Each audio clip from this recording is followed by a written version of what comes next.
Bonjour, il y a quelques temps je vous ai présenté une figurine en résine de Video Girl Eye. Il est temps que je vous présente quelques figurines que j'ai d'une série que j'aimais beaucoup, que j'aime toujours autant, qui s'appelle Kimagure Orange Road. En France, malheureusement, on connaît une version française qui s'appelle Max et compagnie.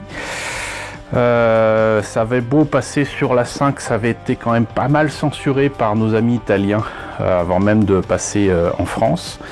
On n'a pas toujours bénéficié des superbes chansons qu'il y avait dans la série, mais qu'importe, c'est tombé à un moment où, avec des amis, on pouvait avoir accès aux versions originales japonaises. Non seulement il existait un laserdisc qui reprenait toutes les chansons sous la forme de clip, on va dire. C'était la grande mode à un moment de sortir ce genre de choses en vidéo, donc on en avait bénéficié assez rapidement. Il me semble que c'était en 1989 ou 90.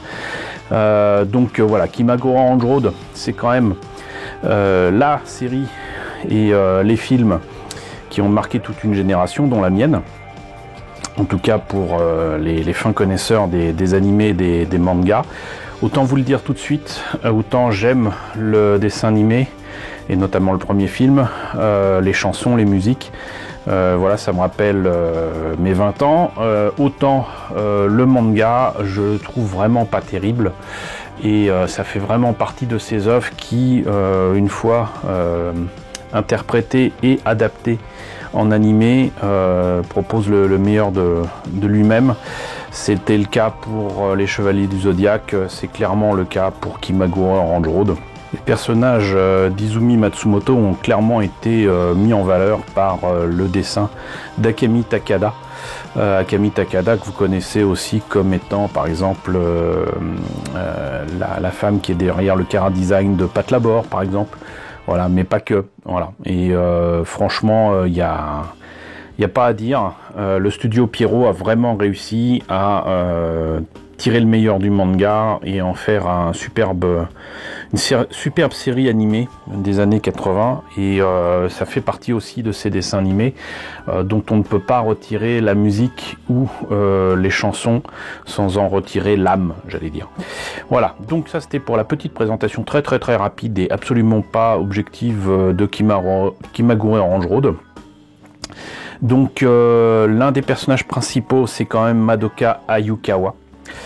Contrairement à ce que pourrait nous faire croire l'illustration que vous avez sur cette boîte là d'une figurine en soft vinyle de Max Factory, elle est brune et aux yeux verts, et c'est une superbe jeune fille qui bien évidemment sera au centre des produits dérivés des garage kits de cette période.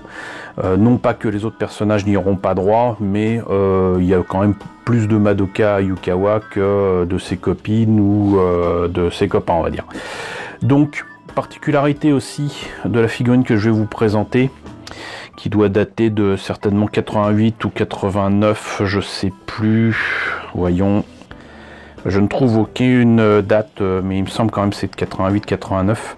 Et la particularité donc c'est que vous avez ici donc un exemple de ce qui est possible de faire avec cette figurine en soft vinyle. Et soit vous la faites telle quelle comme la première là, qui est donc habillée en blanc avec des cheveux bleus et la peau couleur chair, et sinon si vous la peignez, bien évidemment vous pourrez avoir toutes les couleurs que vous voulez. Ça faisait aussi partie des choses que j'aimais pas trop dans le manga, les couvertures ou les illustrations couleurs. C'était jamais la même couleur de cheveux, c'était jamais la même couleur de peau, c'était souvent jamais le même personnage, hein. C'est vraiment quelque chose qui était assez courant. C'était pas super bien dessiné, sauf vers la fin. Mais voilà, et sinon donc la grosse particularité, c'est qu'en fait la figurine telle quelle, vous pouvez la faire en no paint, et donc telle quelle, ça fait ça. Voilà, c'est quand même très fort de la part de Max Factory, Max Watanabe, qui est dans le métier depuis maintenant plus de 30 ans. C'est qu'il avait réussi à faire des garage kits absolument fabuleux, et pas que de robots, aussi de figurines comme ça. Et donc voilà, ça c'est les différentes options qu'ils proposent de faire. Et il n'y a pas le prix dessus. mais c'était pas spécialement cher. Je ne sais plus du tout quel était le prix, et je sais en tout cas que c'est une figurine que j'ai en double a priori, mais j'en ai aucune certitude parce que je n'ai pas tout avec moi. Donc j'ai eu droit à quelques figurines comme ça offertes par mon ami, si je me trompe pas, Doikim, coucou Doikim. Donc ça me permet en tout cas de vous présenter cette figurine et une autre que je n'avais pas, que je vous présenterai la semaine prochaine. On va voir justement ce qu'il y a dans la boîte. Alors, la notice est dans un sachet. Je vais l'ouvrir, ce qui prouve que ce n'est pas ma maquette, parce que moi je l'avais clairement ouvert depuis longtemps. Et hop là, notons déjà qu'il y avait une planche de décalco avec les yeux pour ceux qui n'avaient pas envie de s'amuser à les peindre, surtout sur du soft-vinyle, c'est pas toujours évident. Et on a là donc la notice imprimée en bleu, avec donc les pièces en présence. Ce qu'il faut faire, donc apparemment là il faut quand même couper correctement et proprement non seulement les pièces, mais aussi par exemple là il y a un bracelet. Là ça montre très précisément comment couper tout ça. C'est une figurine qui est vraiment très bien pensée. Il faut juste couper correctement. Voilà, c'est vraiment très précis, ça n'a rien à voir avec certains garage kits qui expliquent peut-être les choses avec du texte, mais au niveau des images c'est pas ça. Donc là ils indiquent comment coller tout ça, peut-être améliorer les choses, combler les trous. Voilà, et ça donne ça au final.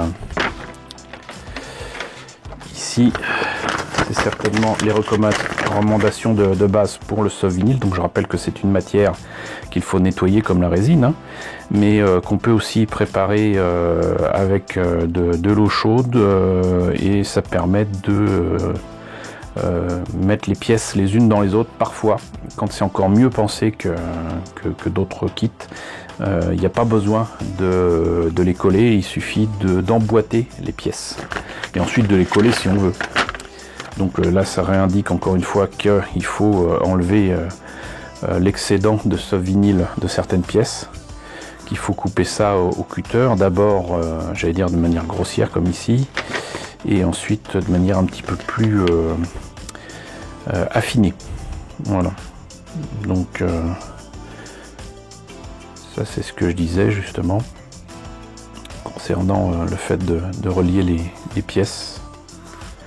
Et on voit que là, non seulement Max Watanabe faisait du Votoms, mais faisait clairement aussi du Guyver ici. Là, je crois reconnaître sinon du Guyver, sinon du Orabat Londonbine.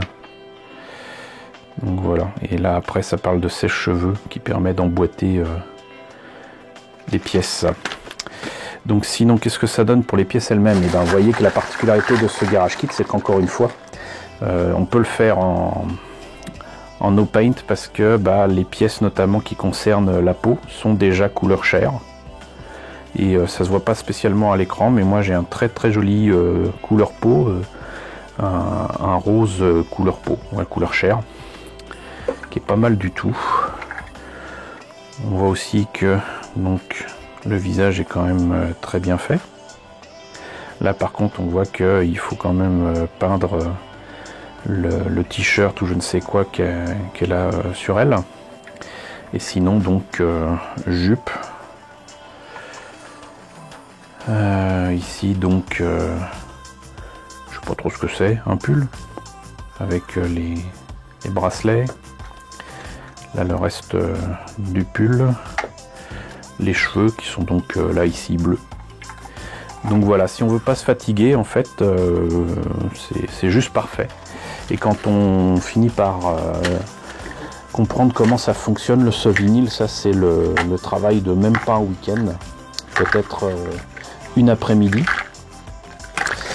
Et quelque chose que je n'ai pas osé faire à l'époque, parce que je manquais de matériel et surtout d'expérience avec ce genre de kit. Les garage kits, ça me faisait très peur, ça me faisait très envie, mais ça me faisait aussi très peur.